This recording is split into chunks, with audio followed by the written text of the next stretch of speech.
Eastman, and partner at Tactic Global, Bennett.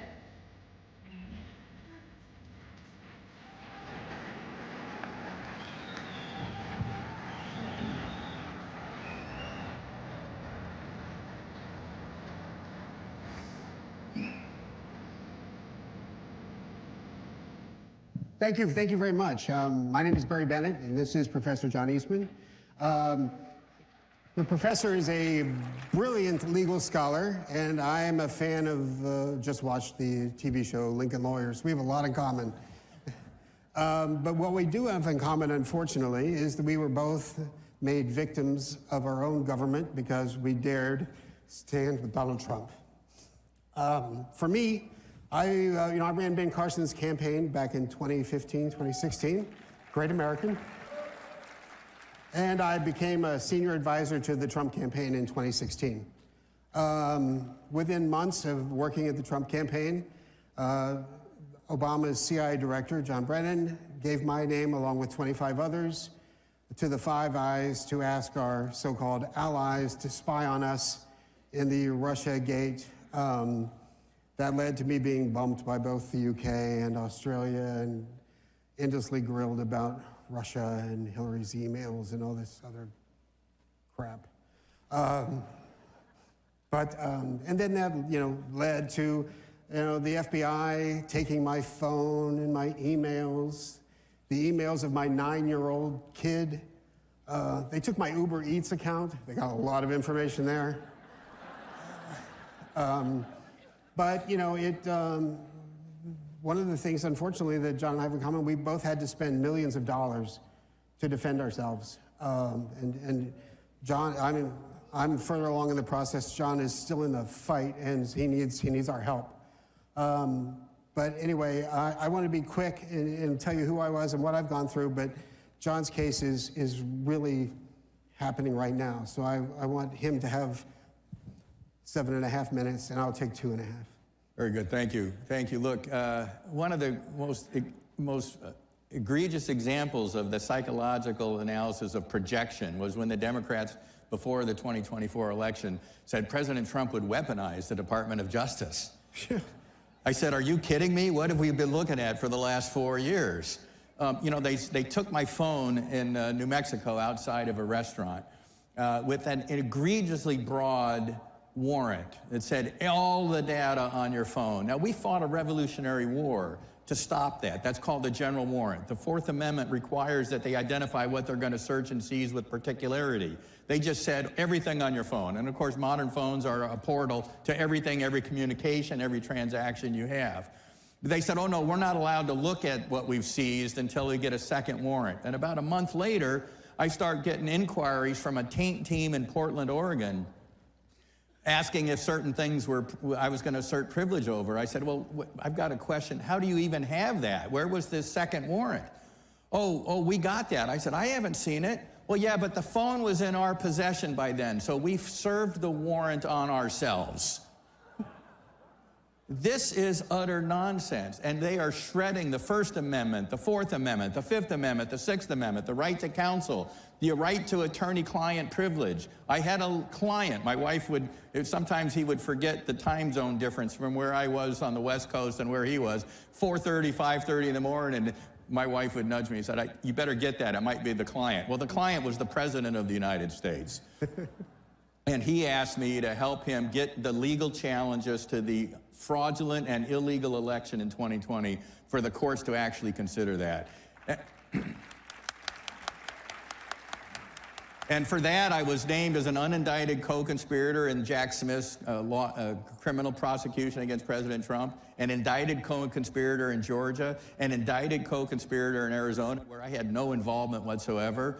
They've put my bar license in California currently on inactive status. I can't practice out there. At least I'm still able to practice before the Supreme Court of the United States.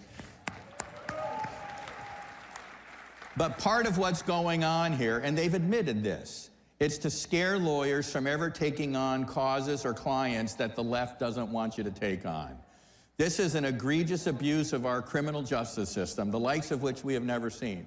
In 1940, Franklin Roosevelt's new appointment as Attorney General, Robert Jackson, he would later become Supreme Court Justice and later head of the Nuremberg trials after World War II. And he had all the U.S. attorneys in the country at a meeting, and he warned them not to abuse their power. And the greatest temptation for abuse of power was to find people you don't like and then scour the books to see if you can pin something on them, rather than beginning with the crime and investigate who done it. And that's what we have been witnessing out of the Department of Justice, out of the FBI, out of that ridiculous select committee on J6, with Liz Cheney running it, and destroying exculpatory evidence, issuing subpoenas without sign-off by courts, acting as law enforcement agencies without all the guardrails that our Constitution puts on law enforcement agencies. And people have said, well, Eastman, why don't you just look forward and leave it alone, don't look back? If we don't get to the bottom of what they did and hold the people who did it accountable, they will do it again the first opportunity they get.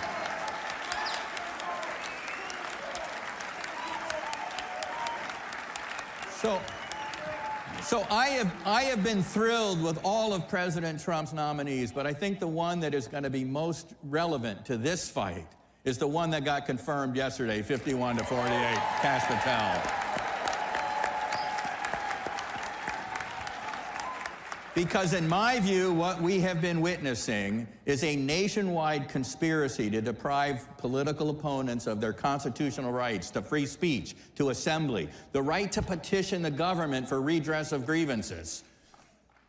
And if you don't hold people accountable for what they did for that, that's a federal felony, by the way. There's a group called States United Democracy Center. They filed the bar complaint against me in California. They're a rabid anti-Trump organization designed to go after all the lawyers that were trying to help Trump. They were the ones that were hired by the Attorney General of Arizona to prepare the prosecution memo for the electors and me and unindicted co-conspirator Trump in Arizona. And I've told media, I said, that's a little like hiring the fox to do the safety memo for your chicken coop. It's utter nonsense. And the people that are doing that need to be held accountable. And you know, if they spend some time in prison, maybe the next time they get power, they'll be a little bit hesitant about taking on this kind of lawfare against us. Amen. Amen. And we'll never get our privacy back. We may never get our reputations back, but this must not happen again. That's right.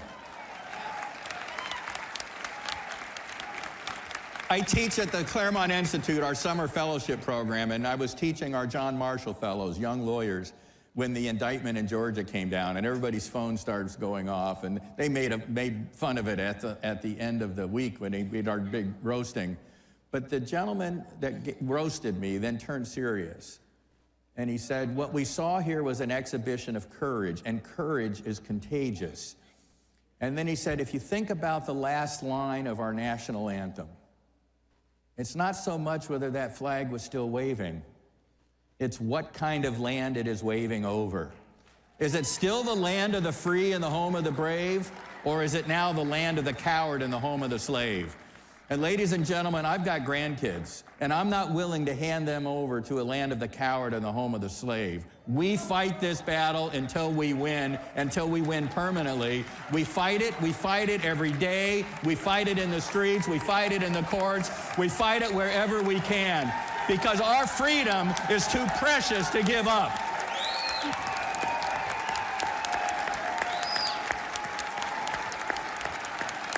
Thank you.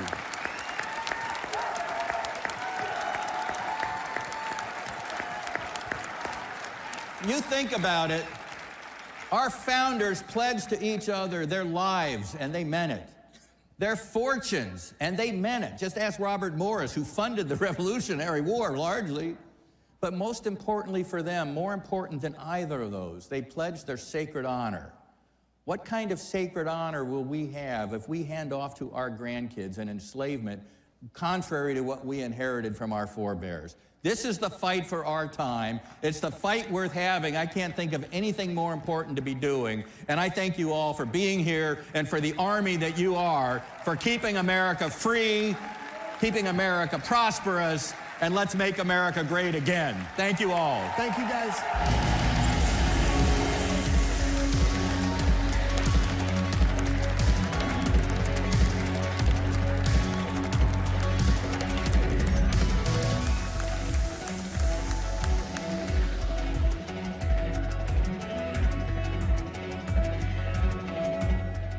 It's our America. We conquered it. We built it.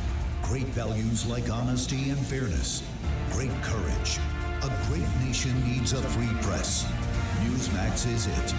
30 million Americans regularly go to Newsmax when they really need to know.